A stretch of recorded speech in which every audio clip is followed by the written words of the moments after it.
Students, मैं फिर से एक बार स्वागत करता हूं अपने इस चैनल में जिसका नाम है maths by Rajeshwar Chauhan. Students, पिछली वीडियो में हमने रैंडम वेरिएबल और उसके प्रोबेबिलिटी डिस्ट्रीब्यूशन के बारे में बात की थी जो इससे पहली थी, और इससे पहली जो वीडियो थी उसमें हमने बात की थी एक्सरसाइज 13.4 के क्वेश्चन नंबर 1 to 5 के बारे में। यानी दो वीडियो के अंदर अगर मैं बात करूं तो पहले में मैंने उसका टॉपिक समझाया था रैंडम एक्सपेरिमेंट, कौन सा था, पार्ट 10, और पार्ट 11 में हमने उसकी एक्सरसाइज, उसका बेस एक्सरसाइज ली थी 13.4 के क्वेश्चन नंबर 1 to 5। आज की क्लास में हम डिस्कस करेंगे about the question number 6 onwards of exercise 13.4। तो चलिए स्टार्ट करते हैं हमारा आज का topic exercise 13.4 question number 6 onwards. Question number 6 लेते हैं student. From a lot of 30 bulbs which include 6 defective, a sample of 4 bulbs is drawn at random with replacement. Find the probability distribution of the number of defective bulbs. देखिए, सबसे पहली बात तो ये कि यहाँ पे टॉपिक यूज हो रहा है विद रिप्लेसमेंट। विद रिप्लेसमेंट का मतलब होता है कि हर बार की प्रोबेबिलिटी सेम आएगी। विदाउट रिप्लेसमेंट जब हम बात करते हैं तो हर बार की प्रोबेबिलिटी डिफरेंट आती है, बट यहाँ पे विद रिप्लेसमेंट है तो इसका मतलब हर बार की प्रोबेबिलिटी सेम आएगी। अब देखिए, टोटल बल्ब्स कितने हैं हमारे, 30 हैं। कितने डिफेक्टिव हैं, 6। अगर मैं डिफेक्टिव के लिए d मान लूं तो डिफेक्टिव की प्रोबेबिलिटी होगी 6/30 यानी 1/5, और नॉन डिफेक्टिव के लिए अगर मैं n मान लूं तो ये आ जाएगा 1 - 1/5 दैट इज इक्वल टू 4/5। अब देखिए, यहां पे पूछ रहा है कि find the probability distribution of the number of the defective bulbs. Defective bulbs के लिए प्रोबेबिलिटी डिस्ट्रीब्यूशन फाइंड आउट कर रहे हैं। तो डिफेक्टिव बल्ब कितने निकाल रहे हैं हम, 4 बल्ब ड्रॉ कर रहे हैं। तो 4 बल्ब ड्रॉ करने का मतलब है कि हो सकता है कि एक बार भी डिफेक्टिव ना आए, हो सकता है एक बार डिफेक्टिव आए, हो सकता है 2 टाइम्स, 3 टाइम्स और 4 टाइम्स, यानी 0 से कम नहीं, नेगेटिव में नहीं हो सकते बल्ब जब निकालेंगे तो, और 4 से ज्यादा नहीं हो सकते क्योंकि 4 बल्ब ड्रॉ कर रहे हैं। तो हम अगर x को रैंडम वेरिएबल मान रहे हैं, रैंडम वेरिएबल का मतलब नंबर ऑफ डिफेक्टिव बल्ब्स, तो x की पॉसिबल वैल्यू 0, 1, 2, 3 और 4 हो जाएगी। क्लियर। अब यहां पे अगर हम बात करें कि probability of x equal to 0, तो x इक्वल टू 0 का मतलब है कि एक बार भी डिफेक्टिव नहीं आया है। अब एक बार भी अगर डिफेक्टिव नहीं आया तो इसका मतलब चारों बार हमारा नॉन डिफेक्टिव आया है। क्लियर। और चारों बार नॉन डिफेक्टिव का मतलब है प्रोबेबिलिटी नॉन डिफेक्टिव की है 4/5, 4/5, 4/5, 4/5। क्लियर। तो 4 चौक 16, 64 और 256 आ जाएगा 256/625। क्लियर, 4/5। ठीक है। अब लेते हैं x इक्वल टू 1 के लिए। x इक्वल टू 1 का मतलब हो गया कि एक बार डिफेक्टिव आएगा और 3 बार नॉन डिफेक्टिव आएगा। तो इसका मतलब p d n n n plus p n d n n plus p n n d n और plus probability of n n n और d। क्लियर। तो d की probability 1/5 into 4/5 into 4/5 into 4/5 plus इसी प्रकार यहां पे 1/5 into 4/5 into 1/5 into 4/5 into 4/5 plus 4/5 into 4/5 into 1/5 into 4/5 और इसी प्रकार प्लस 4/5 इंटू 4/5 इंटू 4/5 इंटू 1/5। तो यह देखिए कितना, 4 4 जा 16, 4 जा 64, और क्योंकि 4 टाइम्स 4 टाइम्स है तो ये भी हमारा आ जाएगा 256/625। क्लियर। अब लेते हैं x इक्वल टू 2, यानी 2 बार डिफेक्टिव आया है और 2 बार नॉन डिफेक्टिव आया है। तो इसको हम लिख सकते हैं probability of d d n n plus probability of d n plus probability of d n d, और प्लस इसी प्रकार अगर हम ले लें यहां पे तो ये आ जाएगा plus probability of n n d d plus probability of 3 बार लिख दिया, उसके बाद पहले को फिक्स करके और अब उनका पोजीशन चेंज कर देते हैं खाली, कि डी को एन और एन को डी कर दी तो 6 बन जाएंगे total, N D plus probability of N D D N. तो देखिए कितना आएगा, क्योंकि 2 बार डी है 2 बार एन है, तो ये आएगा आपका कितना 1/5 इंटू 1/5 इंटू 4/5 इंटू 4/5। और क्योंकि ये 6 एक जैसे ही आएंगे, वो आगे पीछे हो सकता है बस, तो इंटू में 6 आ जाएगा डायरेक्ट, तो 4 4 जा 16, 16 6 जा 96/625। क्लियर। अब लेते हैं probability of x equal to 3 के लिए। x इक्वल टू 3 का मतलब ज्यादा कुछ नहीं सोचना है, बस जो 1 के लिए था उसमें d को n और n को d कन्वर्ट कर दीजिएगा। तो प्रोबेबिलिटी ऑफ कितना n d d d plus probability of n d n d d plus probability of d d n d और plus probability of d d d n। तो ये आ जाएगा कितना 4/5 इंटू 1/5 इंटू 1/5 इंटू 1/5, और क्योंकि चारों एक जैसे होंगे इंटू 4 होगा, तो 4 4 जा 16 अपॉन कितना आएगा 625 आ जाएगा। क्लियर। अब अगर हम निकालें x इक्वल टू कितने के लिए 4 के लिए, तो x इक्वल टू 4 का मतलब हो गया चारों बार डिफेक्टिव आएगा। क्लियर। तो इसका मतलब 1/5 इंटू 1/5 इंटू 1/5 इंटू 1/5, तो इसका मतलब ये हो गया 1/625। क्लियर।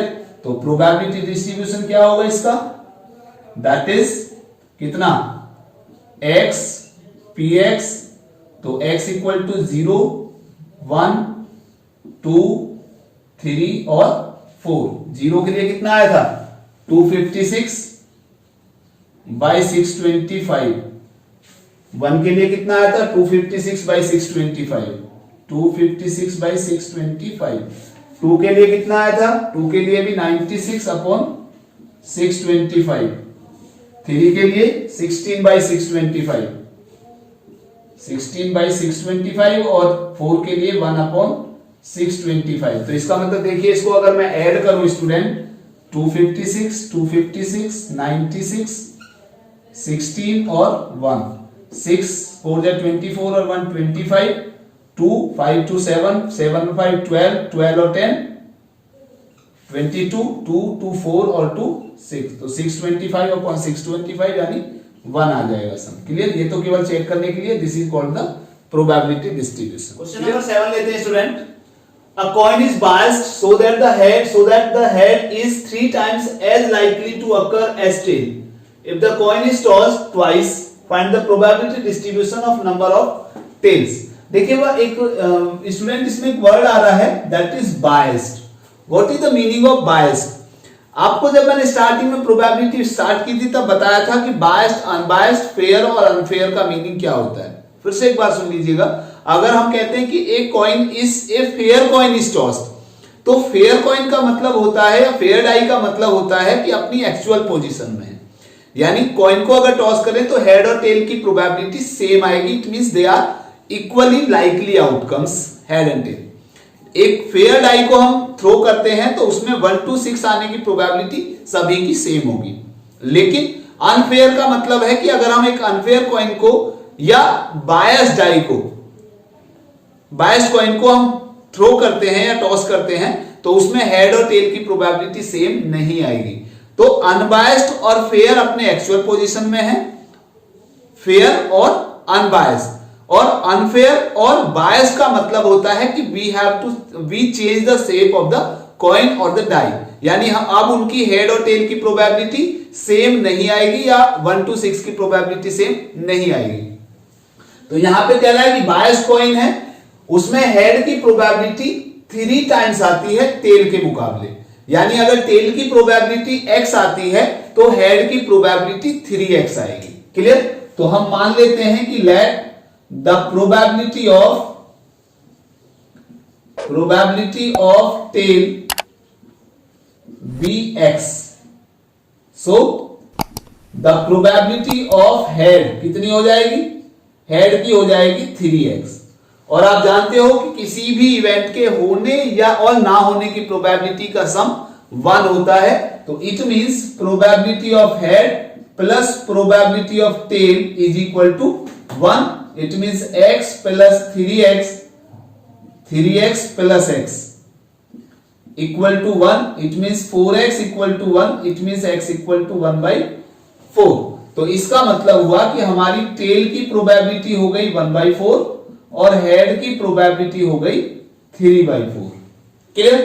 अब हम यहां पे कह रहे हैं कि प्रोबेबिलिटी डिस्ट्रीब्यूशन निकालना है आपको नंबर ऑफ टेल्स के लिए। क्लियर? तो इसका मतलब अगर हम x को नंबर ऑफ टेल्स मान लें, नंबर ऑफ टेल्स, तो इसका मतलब x की वैल्यू कितनी आएगी कि एक बार भी टेल नहीं आई, एक बार आए या 2 बार आए, क्योंकि हम कितनी बार कर रहे हैं टॉस? ट्वाइस। तो इसका मतलब x की वैल्यू हमारी आएगी 0, 1 और 2। क्लियर? तो probability of x equal to 0 के लिए अगर निकालते हैं तो इसका मतलब एक बार भी टेल नहीं आया। अगर एक बार भी टेल नहीं आया तो इसका मतलब दोनों बार हेड आएगा। तो प्रोबेबिलिटी कितनी होगी? हेड आने की प्रोबेबिलिटी यहां पे अलग है, तो हेड आने की प्रोबेबिलिटी है कितनी? 3/4।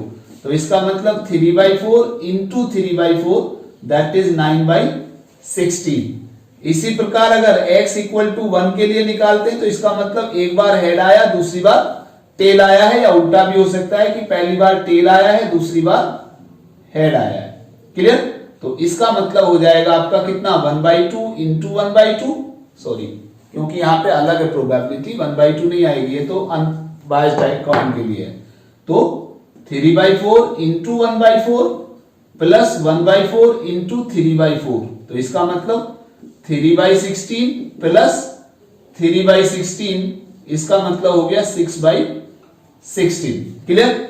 अब x इक्वल टू किसके लिए निकालना है? 2 के लिए, यानी दोनों बार टेल आया है, और अगर दोनों बार टेल आया है तो इसका मतलब प्रोबेबिलिटी ऑफ t, इसका मतलब हो गया कि 1/4 इंटू 1/4, क्योंकि प्रोबेबिलिटी ऑफ टेल कितनी है हमारी? 1/4 है, तो इट मींस 1/16। तो प्रोबेबिलिटी डिस्ट्रीब्यूशन क्या आ जाएगा student? That is x px, x की वैल्यू होगी हमारी 0 और 1 और 2। तो 0 की प्रोबेबिलिटी कितनी है? 9/16, 1 की प्रोबेबिलिटी 6/16 और 2 की प्रोबेबिलिटी 1/16। तो this is the probability distribution for number of tails. Question number 8 लेते हैं student. A random variable x has the following probability distribution. Table दे रखी है आपको, ये x की वैल्यू दे रखी है 0 से लेकर 7 तक, और px दिया है 0 की प्रोबेबिलिटी 0, 1 की प्रोबेबिलिटी k, 2 की प्रोबेबिलिटी 2k, 3 की प्रोबेबिलिटी 2k, 4 की प्रोबेबिलिटी 3k, 5 की प्रोबेबिलिटी दी है k स्क्वायर, 6 की प्रोबेबिलिटी दी है 2k स्क्वायर एंड 7 की प्रोबेबिलिटी दे रखी है 7k स्क्वायर प्लस k। आप जानते हैं स्टूडेंट, यहां पे डिटरमाइन करना है कि k की value x, probability of x is less then 3, probability of x is greater then 6 and probability of x is greater 0 से, मतलब x is greater then 0 but less than 3। तो स्टूडेंट इनकी वैल्यू फाइंड आउट करने के लिए आपको एक चीज बताई थी जब मैंने इसमें बताया था random variable and probability distribution में, कि सभी की प्रोबेबिलिटीज का सम 1 आना चाहिए। तो इसका मतलब यहां पे हम ले लेंगे कि probability of sigma, probability of xi is equal to कितना? 1। तो xi का मतलब सभी की प्रोबेबिलिटीज का सम, तो यानी 0 plus k plus 2k plus 2k plus 3k plus k square plus 2k square plus 7k square plus k is equal to 1। तो ये देखिए 7k square plus 2k square यानी 9k square plus k, 7 to 9 और 1 10, sorry 10k square plus 1 2 3 4 और 2 6 और 2 8 और 1 9k is equal to 1। इसको हम लिख सकते हैं 10k square plus 9k minus 1 equal to 0। तो ये क्वाड्रेटिक इक्वेशन बन गई। और क्वाड्रेटिक इक्वेशन को कैसे सॉल्व करते हैं? You know it very well, you have already learned about this topic in 10th class. तो 10 के स्क्वायर, 10 बन जाए 10 के ऐसे फैक्टर जिसका डिफरेंस 9 आए, तो इसका मतलब ये आ जाएगा 10 बन जाए 10 यानी 10 के स्क्वायर प्लस 10 के माइनस के -1 इक्वल टू 0। यहां से 10 के कॉमन आ जाएगा तो ये बचा k प्लस 1 और माइनस यहां से 1 कॉमन आएगा तो ये भी आ जाएगा k प्लस 1 इक्वल टू 0। तो k प्लस 1 फिर से कॉमन आ जाएगा, यहां से बचा आपका 10k माइनस 1 इक्वल टू 0। तो it means either k plus 1 equal to 0 और 10k माइनस 1 इक्वल टू 0। तो यहां से आएगा k इक्वल टू -1 और यहां से आएगा k इक्वल टू 1/10। और आपको ये पता है, ये भी बताया था कि probability can not be negative. तो इसका मतलब अगर k की वैल्यू हम नेगेटिव लेते हैं तो ये प्रोबेबिलिटी इन दो को छोड़कर बाकी सारी प्रोबेबिलिटी नेगेटिव में आ जाएंगी, क्लियर, और 0 को छोड़कर। तो इसका मतलब ये वैल्यू हमारी नहीं ले सकते। तो k की वैल्यू हमारी कितनी आएगी 1/10। तो पहला पार्ट तो हमारा स्टूडेंट निकल गया, कितना k इक्वल टू 1/10। ठीक है, अब लेते हैं सेकंड पार्ट, और सेकंड पार्ट है हमारा probability of x is less then 3। और x इज लेस देन 3 का मतलब है 3 से कम, और 3 से कम का मतलब हो गया p x equal to 0 plus x equal to 1 और plus probability of x equal to 2। 3 नहीं लेंगे क्योंकि इक्वल टू नहीं आ रहा है। तो इसका मतलब x इक्वल टू 0 के लिए कितना था 0 प्लस 1 के लिए कितना है k और प्लस 2 के लिए कितना है 2k। तो यानी ये हमारा आ जाएगा 3k और k की वैल्यू रख दीजिए, दैट इज 3 इंटू 1/10। तो इसका मतलब ये आ गया हमारा 3/10। क्लियर। थर्ड पार्ट लेते हैं। थर्ड पार्ट है हमारा px इज ग्रेटर देन 6 और x इज ग्रेटर देन 6 का मतलब सिर्फ 7 आता है। तो इसका मतलब ये हो जाएगा हमारा probability of x is equal to 7। इसके लिए निकालना, और x इक्वल टू 7 का मतलब हो गया हमारा कितना 7k² प्लस k। तो इट मीन्स 7 इंटू 1/10 का स्क्वायर और प्लस 1/10। तो इट मीन्स 7/100 आ जाएगा और प्लस 1/10। तो यहां पे जब इसका एलसीएम लोगे तो 100 आएगा, तो 10 10 जा 100 यानी 10 और 7 17/100 आ जाएगा। क्लियर। ऐसे ही बस लास्ट फोर्थ पार्ट देखते हैं। ये है probability of 0 is less then x is less then 3। और 0 इज लेस देन 3 का मतलब है कि आप 0 से बड़ा यानी 0 भी नहीं लेंगे और 3 भी नहीं लेंगे, तो सिर्फ कितना आएगा probability of 1 and probability of 2। और प्रोबेबिलिटी ऑफ 1 का मतलब कितना हुआ k और 2 का मतलब 2k यानी k plus 2k it means 3k और 3k का मतलब 3 इंटू 1/10 दैट इज 3/10। तो ये है हमारे चारों पार्ट हो गए। क्लियर। क्वेश्चन नंबर 9 लेते हैं student. The random variable x has a probability distribution px of the following form. px दिया हुआ है k if x equal to 0, 2k if x equal to 1, 3k if x equal to 2 and 0 otherwise. तो ये अभी जो question number 8 हमने किया है उसी के जैसा है स्टूडेंट। अगर मैं इसको एक इस फॉर्म में कन्वर्ट कर लूं मान लीजिए तो कैसे आएगा जरा देखिए ध्यान से। यहां पे हो गया हमारा x और ये हो गया हमारा px। x की वैल्यू है हमारी 0, 1 और 2। बाकी तो हमारे वैल्यू है ही नहीं, तो 0 है इसका मतलब, और बाकी हम इसमें यूज ही नहीं करेंगे। तो 0 की प्रोबेबिलिटी कितनी है k, 1 की प्रोबेबिलिटी 2k और 3k। क्लियर। तो यहां से वही चीज आ गई आपकी sigma pxi is equal to 1 हो जाएगा। इसका मतलब k plus 2k plus 3k is equal to 1। 3 2 5 और 1 6k equal to 1 it means k equal to 1/6 आ गया। क्लियर। यहां तक मेरे हिसाब से कोई प्रॉब्लम नहीं है। तो ये पहला आंसर हो गया हमारा A, that is determine the value of k। तो k की वैल्यू हो गई हमारी 1/6। क्लियर। अब बी पार्ट में हम लेते हैं। बी पार्ट में सबसे पहला पार्ट है हमारा probability of x is less then 2। अब x इज लेस देन 2 का मतलब है कि 2 से कम, तो 2 से कम हमारा 0 भी आएगा और 1 भी आएगा। तो इसका मतलब ये आएगा हमारा probability of x equal to 0 plus probability of x equal to 1। तो कितना आएगा? 0 का मतलब कितना है हमारा k और 1 का मतलब है 2k। तो ये आएगा हमारा k प्लस 2k, तो that is equal to 3k। तो इसका मतलब 3 इंटू k की वैल्यू रख दीजिए, कितनी है 1/6, तो 3 2 जा 6, दैट इज इक्वल टू 1/2। तो इसका मतलब probability of x is less then 2 की वैल्यू हमारी आई कितनी 1/2। क्लियर? अब लेते हैं सेकंड पार्ट इसका। सेकंड पार्ट क्या है? Probability of x is less than equal to 2। Less than equal to 2 का मतलब है इसमें 2 भी इंक्लूड होगा और 2 से कम भी, तो ये सारा आ जाएगा। कितना? तो इसका मतलब ये हुआ हमारा probability of x equal to 0 plus probability of x equal to 1 plus probability of x equal to 2। Clear? तो 0 का मतलब कितना हुआ k, 2k, 3k। क्लियर? तो 0 का मतलब k, 1 का मतलब 2k और 2 का मतलब 3k। तो इसका मतलब ये हो गया हमारा 6k, और 6 इंटू k की वैल्यू कितनी है हमारी 1/6, तो 6 से 6 कैंसिल हो गया, दैट इज 1। जो कि यहाँ पे इसका मतलब प्रूव भी हो जाता है हमारा कि सभी की प्रोबेबिलिटीज का सम कितना आ रहा है 1 आ रहा है, क्योंकि हमने सारी वैल्यू ली है। क्लियर? अब थर्ड पार्ट क्या है इसका? थर्ड पार्ट है हमारा probability of x is greater than equal to 2। तो यानी 2 और 2 से ज्यादा लेना है।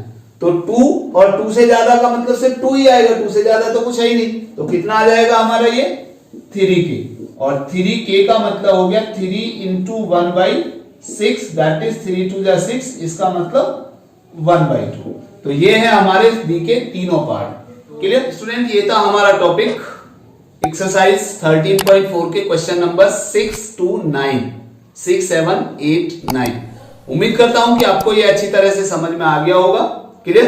अब मिलते हैं हमारी नेक्स्ट वीडियो में नेक्स्ट टॉपिक के साथ। तब तक के लिए नमस्कार।